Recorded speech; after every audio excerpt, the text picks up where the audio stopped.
Hi, ఈరోజు మీకు కొత్త కర్రీ చూపిస్తున్నాను. అదేంటి అంటే పొట్లకాయ పెసరపప్పు. నేను ట్రై చేశాను, మీరు కూడా ట్రై చేయండి. మనకి కావాల్సింది పొట్లకాయ, ఇది మా పెరట్లో కాచిన పొట్లకాయ, ఇంకా పెసరపప్పు. ముందుగానే నానబెట్టేసుకోండి దీన్ని. ఇంకా ఆనియన్, ఇంకా పచ్చిమిర్చి తీసుకొని పొట్లకాయని సన్నగా తరిగేసుకొని పక్కన పెట్టుకోండి. ఆనియన్ కూడా సన్నగా తరిగేసుకోండి. పచ్చిమిర్చి ముక్కలు కట్ చేసేసుకోండి. పక్కన పెట్టేసుకొని స్టవ్ వెలిగించి బాండీ పెట్టుకొని ఆయిల్ పోసుకొని జీలకర్ర, ఆవాలు, కొత్తిమీర కరివేపాకు వేసుకొని ఆనియన్ కూడా వేసేయండి. పచ్చిమిర్చి కూడా వేసేసుకోండి. ఆనియన్ పచ్చిమిర్చి వేసేసుకొని అవి కొంచెం వేగే వరకు గరిటెతో తిప్పుకుంటూ ఉండండి. ఆనియన్ వేసేసాను, పచ్చిమిర్చి కూడా వేసేసాను. కొంచెం వేగే వరకు, ఆ పచ్చి వాసన పోయే వరకు వేయించండి.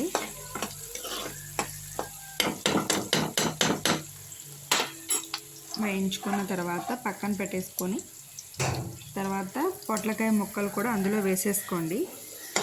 ముందుగానే వేసేసుకుంటే నీరంతా ఎగిరిపోతుంది, చక్కగా మనకి కావాల్సినట్టు మగ్గుతుంది.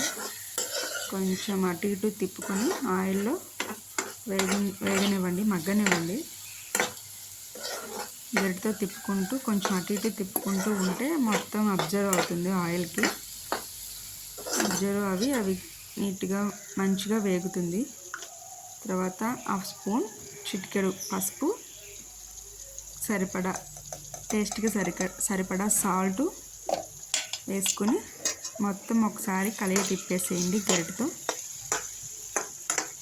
తిప్పేస్తే ప్లేట్ వేసేసి పక్కన పెట్టేసుకుంటే ఇది మనకి ఈజీగా కావాల్సినట్టు మగ్గుతుంది, మెత్తగా ఉడికిపోతుంది.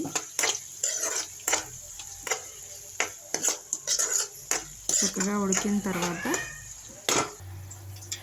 మనం దీంట్లో చూసారా మెత్తగా ఉడికిపోయింది అది.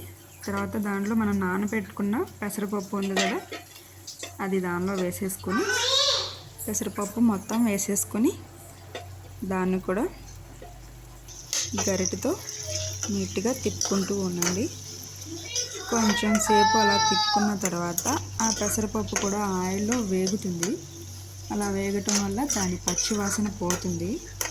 పచ్చివాసన పోయి కొంచెం ఆయిల్లో వేగిన తర్వాత మనకి తినడానికి కూడా బాగుంటుంది. అది వేగిపోయింది ఆయిల్లో పెసరపప్పు కూడా. తర్వాత ఒక స్పూన్ కారం వేసుకోండి. అది ఘాటు అనుకుంటే మీరు చూసుకొని సరిపడా వేసుకోండి. వేసుకున్న తర్వాత కొంచెం సేపు అలా మగ్గిన తర్వాత దాన్ని ఒక గిన్నెలోకి సర్వ్ చేసుకోండి. రైస్లో తింటే చాలా టేస్ట్గా ఉంటుంది. మీరు కూడా ట్రై చేయండి పొట్లకాయ పెసరపప్పు కర్రీ.